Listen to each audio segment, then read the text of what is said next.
حضرت علی علیہ السلام کا خاندان۔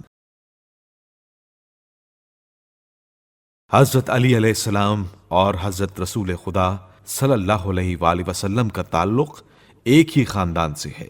اس خاندان کو کئی ناموں سے پکارا جاتا ہے: قریشی، ہاشمی اور مطلبی۔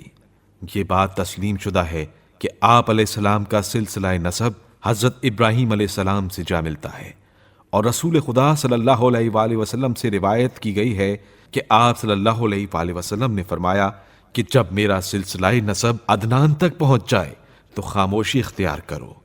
ایک اور روایت میں آپ صلی اللہ علیہ وآلہ وسلم فرماتے ہیں کہ نسب والوں نے جھوٹ بولا ہے، لہٰذا اسی بنا پر آپ علیہ السلام کا سلسلہ نسب حضرت عدنان تک ہی بیان کیا جا رہا ہے، جس کی صورت یہ ہے: علی ابن ابی طالب ابن عبد المطلب ابن ہاشم ابن عبد مناف ابن قصی ابن کلاب ابن مرہ ابن کعب ابن لوئی ابن غالب ابن فہر ابن مالک ابن نذر ابن کنانہ ابن خزیمہ ابن مدرکہ ابن الیاس ابن مزر ابن نزار ابن معد ابن عدنان۔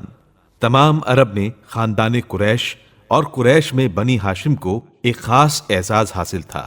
یہ خاندان بڑا بہادر، عالی ہمت، نیک خصلت، سخی اور مہمان نواز مشہور تھا۔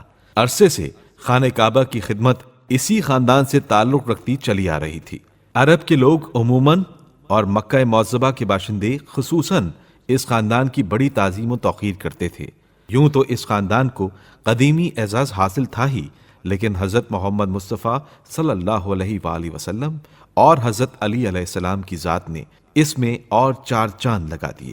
حضرت علی علیہ السلام کے دادا حضرت عبد المطلب علیہ السلام سید العرب، شیخ قریش اور رئیس مکہ کہلاتے تھے۔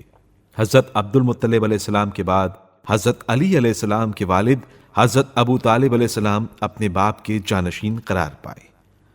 حضرت علی علیہ السلام کے والدین۔ اب حضرت علی علیہ السلام کے والدین کا مختصر تعارف بیان کیا جا رہا ہے تاکہ اہل فکر افراد کائنات کی ان دو عظیم ہستیوں کے مقام و منزلت کے بارے میں غور و فکر سے کام لیں۔ حضرت علی علیہ السلام کے والد ماجد۔ حضرت علی علیہ السلام کے والد کا نام عبد مناف اور بعض مورخین کے نزدیک عمران تھا، لیکن ان کی کنیت ابو طالب اتنی مشہور ہوئی کہ لوگ اصل نام کو بھول گئے۔ حضرت رسول خدا صلی اللہ علیہ وآلہ وسلم کے والد ماجد حضرت عبداللہ علیہ السلام اور حضرت علی علیہ السلام کے والد گرامی حضرت ابو طالب علیہ السلام دونوں حقیقی بھائی تھے۔ اس بنا پر حضرت علی علیہ السلام رسول خدا صلی اللہ علیہ وآلہ وسلم کے چچا زاد بھائی ہوئے۔ حضرت ابو طالب علیہ السلام رسول خدا صلی اللہ علیہ وآلہ وسلم کی ولادت سے 35 سال قبل مکہ مکرمہ میں پیدا ہوئے۔ حضرت ابو طالب علیہ السلام نہایت ہی نیک نفس انسان تھے۔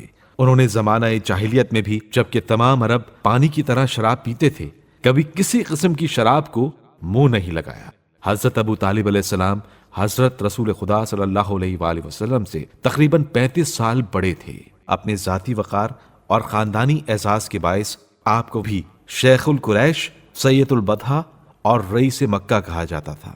جب حضرت رسول خدا صلی اللہ علیہ وآلہ وسلم کے والد حضرت عبداللہ علیہ السلام کا انتقال ہوا تو حضرت صلی اللہ علیہ وآلہ وسلم نے اپنے دادا حضرت عبد المطلب کے پاس پرورش پائی۔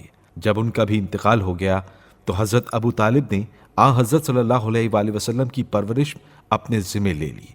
جب تک حضرت ابو طالب علیہ السلام زندہ رہے، کفار قریش کھلم کھلا آپ صلی اللہ علیہ وآلہ وسلم پر ظلم کرنے کی جرات نہیں کر سکے۔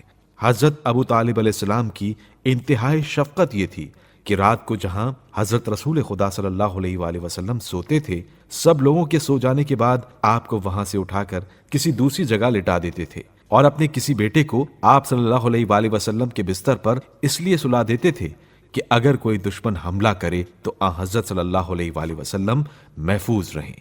دنیا میں ایسے شفیق چچا کہاں ہوتے ہیں؟ کیا دنیا میں اس محبت و ہمدردی کی اور کوئی مثال مل سکتی ہے؟